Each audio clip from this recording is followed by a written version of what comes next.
Avon Resources Limited is a gold exploration company with significant projects in British Columbia and the Yukon, trading on the TSX Venture Exchange, symbol ABN, and the OTCQB, symbol ABNAF. Surrounded by world-class gold deposits and mines, Avon's 23,000 hectares Forest Kerr Gold Project is located in the heart of the Golden Triangle in northwestern BC. For more information, visit us at avonresources.com.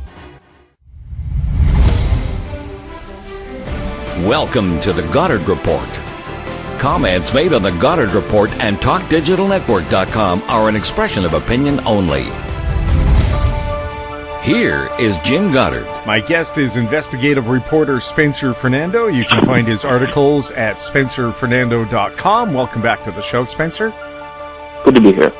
Spencer, what reasons could cause Prime Minister Trudeau to allow the dumping of questionable quality Chinese steel for the use of the building of the $42 billion LNG project in BC? Yeah, it's a very strange decision that they made, especially because Trudeau's been trying and really failing to, but he's been trying to make himself look like a friend of the steel workers in Canada. So it's very strange of you to approve the use of Chinese steel, especially strange because he didn't even have to do anything to block the use of it because there was already existing government restrictions on it. So he actually had to proactively do something to make it available to use Chinese steel. So I can only imagine perhaps there's some behind-the-scenes pressure. Perhaps they think it's a way for them to appeal to China with what's going on. But, yeah, I'm not really sure. It's a very strange move. Why isn't BC Premier John Horgan standing up for BC on this dumping of questionable quality steel? Well, I think Horgan's just worried about his trying to get reelected. So I would imagine that he sees some political benefit to allying himself with Trudeau. I guess he thinks he's going to win over some Liberal voters in addition to the NDP support he has. So I can only guess that's a strategy, and he doesn't feel that taking a fight with the federal government would help him out much. But, yeah, it's really disgraceful. I mean, he should be standing up for steel workers in BC. Could a new federal government cancel Trudeau's deal with Chinese steel? Well, yeah, they could reimpose the restrictions that were already in place. I'm sure that would cause some sort of disruption to the project, but I think it would be worth it because, I mean, there's hundreds of thousands of potential jobs that are at stake. I mean, it's a massive project, so huge parts of it were set to be built in Canada with Canadian steel, but now it's going to be built in China, then assembled in Canada. But the assembly jobs are far fewer than the jobs actually making the initial components that are now going to be made in China. So, yeah, it's a big loss of jobs for Canada. Should questionable quality steel from China being used for natural gas that's under high pressure be of concern to British Columbians? I think it should be. I mean, I tweeted about it, just about the use of Chinese steel a few days ago. And I had just anecdotally a lot of people who've worked either in the steel industry or the oil and gas industry discussing problems they've had with Chinese steel. Often they'll talk about how their company would use Chinese steel because it was cheaper, but then it ends up being more expensive because you either have to redo parts of the project, you have to scrap it and use steel from better steel. And yeah, there's obviously a danger concern. The regulations in China are often much worse. Steel's much worse. And now it's going to be used in a natural gas project, and people should be concerned. Does China's government exert control over businesses and industry in Canada? I think so. I mean, for one part, there's the indirect control of just the lure of China's market that makes people want to appease them because I guess they see some sort of profit in increased trade with China. And then there's obviously the fact that a lot of big corporations in Canada have business in China, have a lot of ties with Chinese companies, and as we know, there's really no such thing as a private sector company in China. They're all really controlled by the Chinese Communist Party. So because there's such a direct link between the government and any Chinese company, any Canadian company that's involved with a Chinese company is obviously indirectly being influenced by the Communist Party. Are foreign governments likely to meddle in Canada's upcoming federal election? Yeah, I think so. I mean, maybe not directly from the foreign government itself, but definitely from organizations in other countries. I mean, for example, there's a UK organization, I think like Hope Not Hate or something something hate. I guess they call themselves an anti-hate group. And they're involved now in, I guess, some sort of criminal complaint that includes the Conservative campaign manager. So that's very strange. They're making some accusation that because the Rebel had content that they feel is hateful, and because the Conservative campaign manager used to be linked to the Rebel, that somehow he's the subject of a hate complaint. It's obviously spurious. It's not really going to go anywhere. But that's a foreign organization attempting to get into the news the idea of the Conservative campaign manager being subject to a criminal complaint about so-called hate. And to me, that's obviously interference. I mean, it's a foreign organization. It's not Canadian. I'm also noticing a lot of, U.S. bloggers, some of them with a lot of followers on Twitter. So they kind of style themselves as progressive bloggers, and they're commenting a lot on Canadian politics and getting a lot of retweets in Canada. So, yeah, it may not be directly a foreign government ordering some sort of interference, but definitely foreign organizations that shouldn't be involved in Canada's elections seem to be getting involved. Is the federal election immune from voter fraud? I'd say for the most part. I think one concern is the vouching system, which I think if a group wanted to abuse that system, they could. It would be relatively easy to do that. I haven't seen much evidence that there has been wide-scale fraud, so I'm not too concerned about that. We also don't use too many electronic voting machines, certainly not the kind they use in the States, which, sometimes old technology is best, and I think paper ballots, or at least the machines that are not networked and are counting up some of the ballots, to me that's a lot safer than the electronic voting machines. So I'd say not really worried about voter fraud. I think the biggest manipulation concern I have is how the federal government is trying to bail out and buy off the media. And so that kind of manipulation is not necessarily fraudulent, but it's certainly manipulative. In Canada, too, we have scrutineers at every polling station to make sure the rules are followed. The U.S. doesn't have a system like that. Does that make the American system a lot more vulnerable to voter fraud? I think so. I think the American system has a lot of problems. I mean, the only, saving grace of their system is that, ironically, it's so decentralized that the rules are different in many states, which sure leads to chaos, but it's tougher to rig a whole nationwide election if it's a kind of chaotic mess of different rules in different states. But I certainly think, I think it's one of the examples of where a system may be slower and more inefficient, but it's actually better. The Canadian election system, maybe not always the fastest, but as you say, there's scrutineers. It's mostly paper ballots, so there's not the concern about someone hacking a voting machine, for example. And I think we have a pretty good system in terms of at least whatever the votes are made, that's how it ends up being counted. So I'm not too concerned about that. Yeah, I also hear, too, when it comes to paper ballots, you can actually use AI to scan them, and it can tell if the same person has made the same mark over and over again. Everybody's X is actually quite unique. Mm-hmm. Huh. Yeah, I haven't heard about that, but that would make sense. I would just be worried of too much technology. There's certain areas where I think more technology is a bad thing, and I think elections is an area where it should be kept pretty old school. Also now, with the elections, is it true Prime Minister Trudeau will not be taking part in the televised debates? Yeah, it looks like there's 5 debates scheduled. He's for sure not involved in 2 of them. Now it looks like he's hinting he may be involved in a 3rd, but so far he's only committed to the 2 official debates. So that's, I can't blame them for not wanting him to speak too much. I think he's got a pretty tough record to defend. But what's ironic is that when Harper tried to, not go to too many debates, the Liberals attacked him viciously, said this was anti-democratic and he was hiding. So if Trudeau was supposed to be different or better, it's interesting to see him now acting the same way. So, yeah, it's pretty hypocritical on his part. And so much for the openness and transparency that you talked about. Maxime Bernie, leader of the People's Party of Canada, so far excluded from the official debates. Should he be in there? Yeah, I think it would benefit for him to at least be in some of them. One thing I think maybe I mentioned to you before, but I definitely talked to someone about it, was the idea that Canada should have tiers of debate. So I'd say a first debate where it's really wide open. You have leaders of most parties that are relatively credible. I mean, the People's Party they're polling pretty low, but they have more candidates so far picked out than the NDP and the Greens and the Liberals, so that's something to be said. But you have a first debate where everyone gets a chance to get their message out. And then based on the polling, a week later, you say, okay, we're going to start narrowing it down to the parties that actually have a chance to win. So I think, the first debate should definitely include Bernie.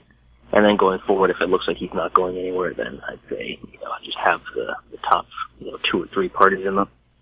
But, it seems relatively arbitrary to keep him out at this point. I think people at least benefit from hearing his perspective.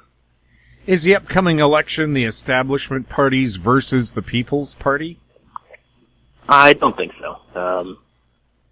I think, there's certain aspects of the Conservatives that make them, in some ways, an establishment party, but in many ways they're also the opposite of the establishment. So I don't think it would be fair to say the Conservatives are fully an establishment party. If you look at the way Andrew Scheer is being treated by the establishment, the way they're talking about him, they clearly don't see him as one of them. So, I don't think it's that simple a breakdown. We'll have more with Spencer Fernando right after the break. Engineer Gold Mines is focused on the exploration and development of the historic high-grade Engineer Gold Mine situated 32 kilometers southwest of Atlan, British Columbia. Engineer Gold Mines is fully permitted for surface and underground exploration with the 2019 drill program now underway. Engineer Gold Mines Limited trades on the TSX Venture Exchange, symbol EAU. For more information, please visit us at engineergoldmines.com.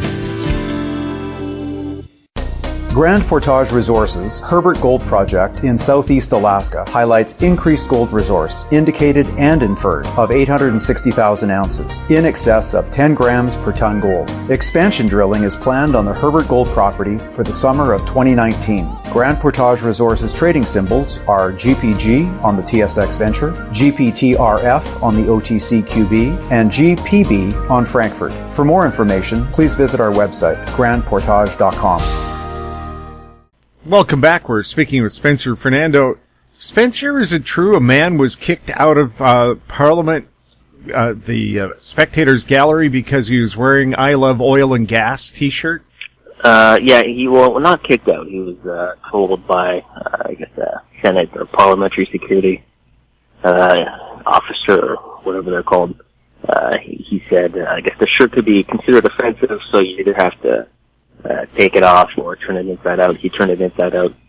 Now they've apologized to him and said that someone misinterpreted the policy. So at least they addressed it quickly and apologized. And it's pretty outrageous that I don't see how anyone could be offended by support Canadian oil and gas. I mean, that's the industry that's in large part funding most of the politicians' salaries through tax dollars in the first place. So, I don't see how that could be offensive.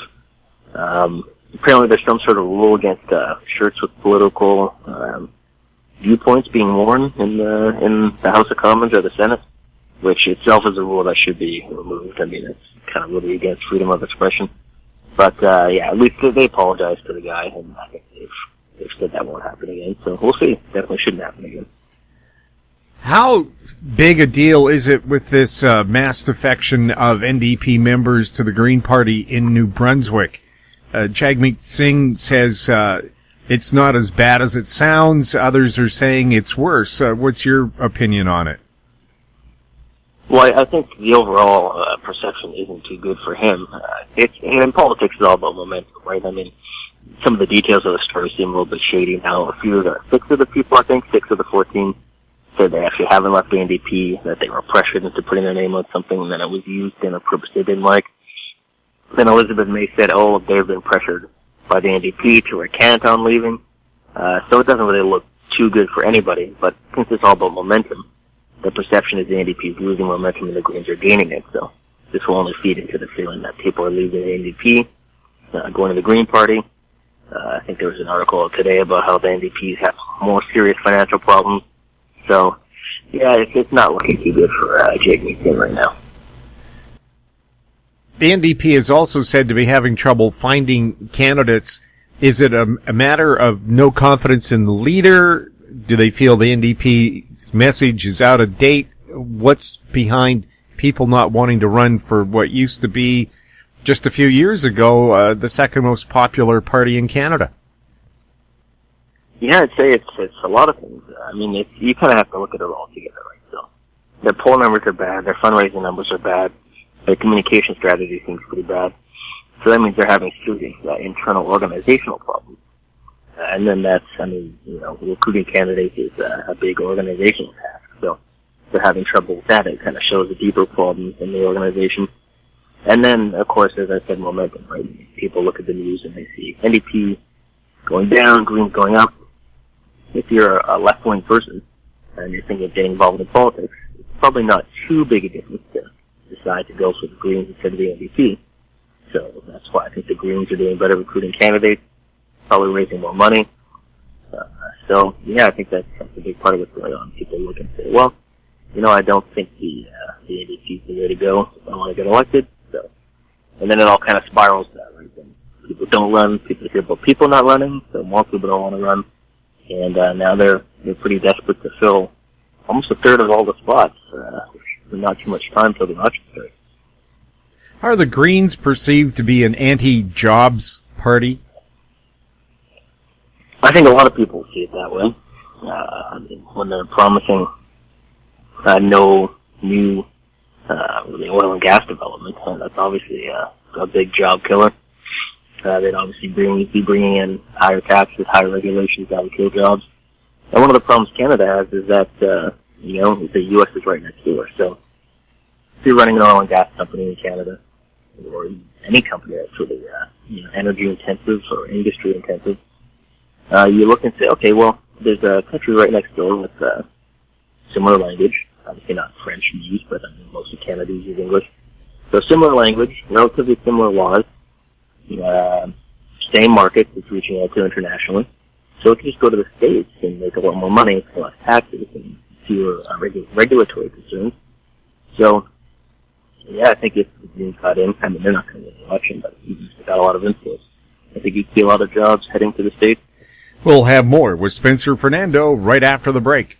Media recognition from Bloomberg, Reuters, recycling trade publications, patented process for 100% recovery of critical metals, including cobalt, lithium, nickel, manganese, aluminum. American Manganese is focused on recycling lithium-ion batteries for electric vehicles. American Manganese trades on the TSX Venture, AMY, the US, AMYZF, and Frankfurt 2AM. For more information, visit AmericanManganeseInc.com or phone me, Larry Ray, at 778-574-4444. Don't miss out. Stay informed. Receive the HowStreet.com weekly recap with thought-provoking podcasts, radio, and articles delivered to your inbox. Sign up for the HowStreet.com weekly recap on our homepage at HowStreet.com. Welcome back. We're speaking with Spencer Fernando. Spencer, what's the latest you've heard on the polls coming up to the federal election? Yeah, the polls are they're kind of converging towards what looks like a pretty even election so far. The nationwide numbers are pretty close. Most show maybe a 1 or 2 point lead for the Conservatives. A few outliers show larger leads for the Conservatives, or I think one poll had the Liberals with a nationwide lead. But the regional breakdown's interesting. The Conservatives are dominating in Alberta and Saskatchewan, but they already hold most of the seats there. And then BC is pretty close. Manitoba also pretty good for the Conservatives. And then it's Ontario. Polls show either tie or in some cases a slight Liberal lead there. Quebec, the Liberals are leading, not by too much, but it's been pretty consistent lately. So, yeah, it's going to be a very close election. I think that's why it's getting so ugly already. Well, after going months without an ambassador to China, the federal government has finally appointed Dominic Barton as our next ambassador to the communist country. Can you tell us anything about Dominic? Yeah, he's been involved in the kind of Canadian corporate world for some time. From what I've read of China, I think probably fairly happy with his appointment, which maybe not a good thing, actually. Spencer, thank you so much for chatting with us. Yeah, it was good talking to you. My guest has been Spencer Fernando. You can find his articles at spencerfernando.com. If you have any questions for Spencer or any of our other guests, you can send them to info@howstreet.com. I'm Jim Goddard. Thank you for listening. Comments made on the Goddard Report and TalkDigitalNetwork.com are an expression of opinion only. The Goddard Report is available online and mobile at TalkDigitalNetwork.com. The Goddard Report is a production of Howe Street Media Incorporated.